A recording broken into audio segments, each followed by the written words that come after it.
غلاموں کو خرید کر آزاد کرایا۔ حضرت ابو بکر صدیق رضی اللہ عنہ کو ایسے لوگوں کی حالت پر بے انتہا رنج تھا۔ اس کی یہ کوشش ہوتی تھی کہ ایسے مجبور و بے کس غلام کو ان کے مالکوں سے خرید کر آزاد کر دے۔ ایک دن کہیں جا رہے تھے کہ کان میں سردار امیہ کی آواز آئی۔ وہ اپنے حبشی غلام کو، جن کا نام حضرت بلال رضی اللہ عنہ تھا، نہایت سنگ دلی سے مار رہا تھا۔ آپ رضی اللہ عنہ اس کی طرف تیزی سے بڑھے تو دیکھا کہ اس نے بلال رضی اللہ عنہ کو گرم ریت پر گرایا ہوا ہے اور ایک بھاری پتھر ان کے سینے پر رکھ دیا ہے۔ امیہ کہہ رہا تھا، بے دین ہونے والے اور بتوں کی پوجا چھوڑنے والے بیوقوف! بلال، بتا، کیا خدا بس ایک ہی ہے؟ حضرت بلال رضی اللہ عنہ اسی تکلیف اور درد میں جواب دے رہے تھے، ہاں، بلا شبہ میرا اور تمام جہاں کا خدا ایک ہی ہے۔ امیہ اور حضرت بلال رضی اللہ عنہ دونوں کا کردار حضرت ابوبکر صدیق رضی اللہ عنہ کے سامنے تھا۔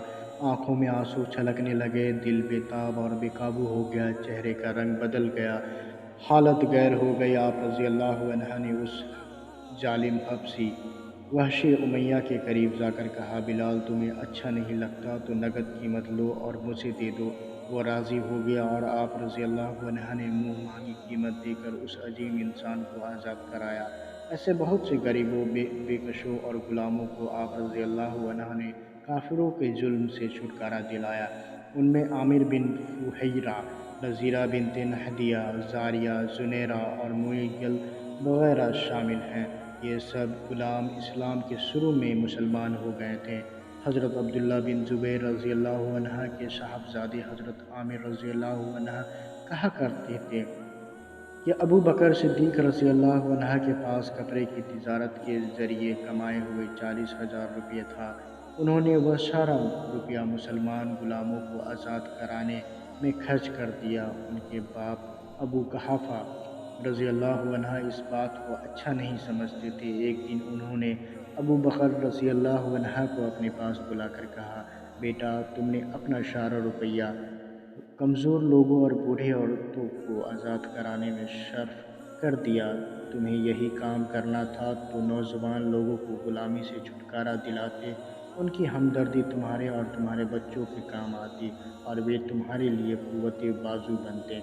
حضرت ابو بکر رضی اللہ عنہ نے کہا، ابا جان، میں تو اس کام سے اللہ کو راضی اور خوش کرنا چاہتا ہوں۔ اگر وہ راضی ہو گیا تو مجھے سب کچھ مل گیا۔ باپ بیٹے کی یہ باتیں اللہ نے سنی تو فرشتے کو اپنے نبی کریم صلی اللہ علیہ وسلم کے پاس بھیج کر یہ اعلان کرایا کہ اس میرے بندے ابو بکر صدیق رضی اللہ عنہ پر کسی کا کوئی احسان نہیں آتا ہے جس کا بدلہ اسے دینا ہو۔ وہ تو صرف اپنے مہربان اور عظیم خدا کی خوشنودی اور رضا حاصل کرنے کے لیے یہ کام کرتا ہے اور وہ اللہ ضرور اس سے خوش ہوگا۔ مکی دور میں حضور صلی اللہ علیہ وسلم سے رفاقت۔ حضور صلی اللہ علیہ وسلم نے نبی ہونے کے بعد کافروں کی مخالفت، دشمنی اور ہر طرح کی مصیبتیں جھیلنے کے باوجود 13 برس تک مکے میں دعوت و تبلیغ کا سلسلہ جاری رکھا۔ حضرت ابو بکر رضی اللہ عنہ اس مصیبت اور بے وسی کی زندگی میں حضور صلی اللہ علیہ وسلم کے رفیق و مشیر، مشورہ دینے والے اور دست و بازو بنے رہے۔ حضور صلی اللہ علیہ وسلم روزانہ صبح و شام حضرت ابو بکر رضی اللہ عنہ کے گھر تشریف لے جاتے اور اسلام کو پھیلانے کے لیے نئے راستوں کی تلاش کرنے کے سلسلے میں غور و فکر کرتے۔ حضور صلی اللہ علیہ وسلم مکے سے نکل کر آس پاس کے قبیلے میں تشریف لے جاتے تو ابو بکر صدیق رضی اللہ عنہ بھی ساتھ ہوتے۔ چونکہ آپ رضی اللہ عنہ تمام قبیلوں سے پوری طرح واقف تھے، اس لیے تبلیغی کاموں میں حضور صلی اللہ علیہ وسلم کو آپ رضی اللہ عنہ سے بہت مدد ملتی تھی۔ رسول اللہ صلی اللہ علیہ وسلم کے ایک مشہور صحابی ربیعہ رضی اللہ عنہ جو عباد کے بیٹے تھے، اپنے بچپن کا واقعہ بیان کرتے ہیں کہ رسول اللہ صلی اللہ علیہ وسلم جب قبیلوں میں تو دو شخص آپ صلی اللہ علیہ وسلم کے ساتھ لگے رہتے، ان میں سے ایک آپ صلی اللہ علیہ وسلم کے ساتھ ہوتا اور وہ حضرت ابو بکر صدیق رضی اللہ عنہ تھے۔ اور دوسرا شخص پیچھے ہوتا وہ ابو لہب تھا، وہ لوگوں کو آپ صلی اللہ علیہ وسلم کی باتیں سننے سے روکتا۔ ایک دن میں اپنے باپ عباد کے ساتھ ذوالمجاز کے بازار میں تھا کہ میری نگاہ حضور صلی اللہ علیہ وسلم پہ پڑی۔ آپ صلی اللہ علیہ وسلم اس کے لوگوں مان لو اللہ کے سوا کوئی معبود نہیں ہے۔ ابو بکر صدیق رضی اللہ عنہ پاس کھڑے تھے، وہ اس کے بعد کہنے لگے زبان سے کہہ دو کامیاب ہو جاؤ گے، لیکن تھوڑے ہی فاصلے پر ابو لہب پکار رہا تھا یا جھوٹے ہیں، بزرگوں کے دین سے پھر گئے ہیں۔ میں نے باپ سے سنا، پوچھا کہ یہ کون لوگ ہیں؟ انہوں نے بتایا محمد صلی اللہ علیہ وسلم، ہاشمی اور ان کے ساتھ عبد القعبہ رضی اللہ عنہ اور پیچھے مخالفت کرنے والا شخص عبد العزیٰ یعنی ابو لہب ہے۔ ہجرت اور پھر واپسی۔ اسلام اپنی سچائی اور خوبیوں کے زور پر پھیلتا چلا گیا۔ حضور صلی اللہ علیہ وسلم اور آپ صلی اللہ علیہ وسلم کے صحابہ رضی اللہ عنہ کی کوششوں اور محنتوں کے نتیجوں میں ایک ایک اور دو دو کی تعداد میں لوگ دائرہ اسلام میں داخل ہوتے رہے۔ کافروں کی پھیلائی ہوئی افواہوں، رکاوٹوں اور ظلم و زیادتی کے باوجود خدا پرستوں کی تعداد سست رفتاری سے بڑھ کر اچھی خاصی ہو گئی۔ کافروں کے اندازے غلط ہو گئے، انہوں نے غصے اور جھنجھلاہٹ میں اندھے ہو کر مسلمانوں کو دکھ دینے کی انتہا کر دی۔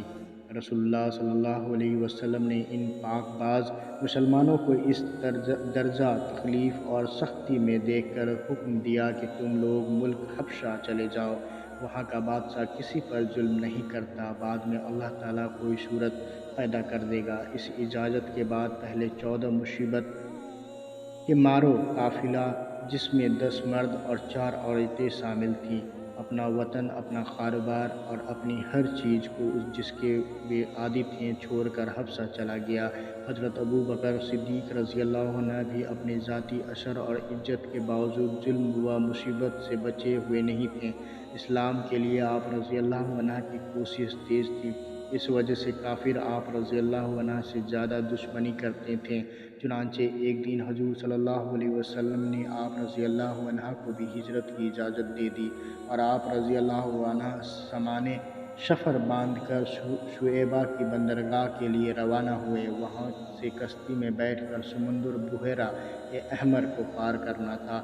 ابھی آپ رضی اللہ عنہ برق الگماد مقام میں پہنچے تھے کہ ابن دغنہ کی نظر پڑ گئے۔ اس شخص کو عرب میں ہر قبیلہ پسند کرتا تھا، اس وجہ سے لوگ ان کو سید القارہ، ہر قبیلے اور ہر خطے کا سردار کہہ کر پکارتے تھے۔ وہ خود آگے بڑھ کر حضرت ابو بکر صدیق رضی اللہ عنہ سے ملا اور پوچھا، ابو بکر، کہاں کا ارادہ ہے؟ تمہارا ملک اور تمہاری ظالم قوم سے الگ، دور، ایسی جگہ جہاں شرافت سے رہنا ممکن ہو؟ کچھ بدمزہ ہو رہے ہو، کچھ کڑواہٹ ہے تمہاری باتوں میں، طبیعت رنجیدہ اور دل پریشان ہے، اس لیے باتوں میں وہ مٹھاس نہیں، مہربانی کر کے مجھے معاف کر دو۔ ابو بکر، میں سمجھا نہیں، بات کیا ہے؟ قریش نے مجھے وطن چھوڑنے پر مجبور کر دیا ہے، اب میں جا رہا ہوں، اللہ کا گھر مجھ سے چھوٹ رہا ہے۔ 45 برس میں جو رشتے ناطے بنے تھے وہ آج ٹوٹ رہے ہیں۔ ابو بکر، تم تو اولاد و عزت والے ہو، بولو جا کہاں رہے ہو؟ حبشہ جا رہا ہوں، اس امید پر کہ شاید وہاں کوئی ظالم رکاوٹ نہ ڈالے اور میری آزادی سے اپنے خدا کی عبادت کر سکوں۔ تم جیسا آدمی عرب چھوڑ کر نہیں جا سکتا، تم کو کون یہاں سے نکل جانے پر مجبور کر سکتا ہے؟ تم تو مفلسوں اور غریبوں کی دستگیری کرتے ہو، خاندان والوں کا خیال رکھتے ہو، مہمان نوازی کرتے ہو، مصیبت زدہ غلاموں اور غم کے ماروں پر دولت خرچ کرتے ہو، میں تم کو کہیں نہیں جانے دوں گا۔ آؤ لوٹ چلو میرے ساتھ، اپنے گھر میں بیٹھ کر اللہ کو یاد کرو۔ گرج ابن دغنہ کہہ سن کر حضرت ابو بکر رضی اللہ عنہ کو مکے واپس لے آیا اور قریش میں اعلان کرا دیا کہ آج سے ابو بکر رضی اللہ عنہ میری امان میں ہے، تم انہیں نکالتے ہو مگر میں نہیں چاہتا کہ وہ جائے۔ تم نے ان کی ناقدری کی ہے مگر پھر بھی ابو بکر رضی اللہ عنہ کی اچھائیوں کا انکار نہیں کر سکتے۔ تم انہیں برا کہتے ہو مگر ان میں کوئی برائی ثابت نہیں کر سکتے۔ مکہ میں کے قریش نے یہ اعلان سن کر کوئی بحث اور اگر مگر نہیں کی، البتہ اتنا کہا کہ ہم تمہاری امان کا احترام کرتے ہیں، لیکن ابو بکر کو سمجھا دو کہ وہ اپنے گھر میں نماز و عبادت جو چاہے کرے، مگر گھر سے نکل کر اگر وہ یہ کام کریں گے تو پھر تمہاری امان ان کی حفاظت نہیں کر سکے گی۔ چند دن تو حضرت ابو بکر صدیق رضی اللہ عنہ نے اس پابندی کا خیال رکھا، لیکن پھر انہوں نے اپنے صحن میں مسجد بنا لی اور تلاوت و نماز شروع کر دی۔ کافروں کو اس پر بھی اعتراض ہوا، وہ ابن دگنہ کے پاس شکایت لے کر گئے اور کہا کہ ابو بکر رضی اللہ عنہ نے شرط توڑ دی، وہ گھر میں صحن میں نماز پڑھتے ہیں اور لوگوں کو جمع کر لیتے ہیں، اگر کچھ لوگ خراب ہو گئے اور اپنا مذہب چھوڑ بیٹھیں تو ہم صاف بتا دیتے ہیں کہ یہ سب تمہاری وجہ سے ہوگا۔ ابن دگنہ حضرت ابو بکر رضی اللہ عنہ کے پاس گئے اور کہا، کیا آپ نے اس شرط کو توڑ دیا ہے جو قریش سے کی تھی؟ آپ رضی اللہ عنہ نے کہا، میں تو اپنے گھر کے اندر عبادت کرتا ہوں۔ ابن دگنہ یہ جواب سن کر ان کافروں کا منہ تکنے لگا۔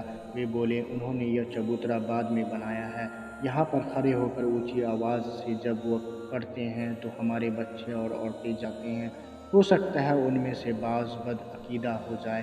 انہوں نے اپنا مذہب سکھانے کی یہ نئی صورت نکالی ہے اور یہ اس شرط کے خلاف ہے۔ ابن دگنہ نے حضرت ابو بکر صدیق رضی اللہ عنہ سے کہا، میں نہیں چاہتا کہ عربوں میں یہ مشہور ہو جائے کہ میں بدعہدی کرنے لگا ہوں، اس لیے اس چبوترے کو توڑو یا مجھے ذمہ داری سے بری سمجھو۔ حضرت ابو بکر صدیق رضی اللہ عنہ نے جواب دیا، چاہیے، میرے لیے صلی اللہ علیہ وسلم کا سہارا بہت ہے۔ شکریہ ناظرین، پھر ملتے ہیں ایک نئے ویڈیو کے ساتھ، اور چینل سبسکرائب کرنا نہ بھولیں۔ السلام علیکم۔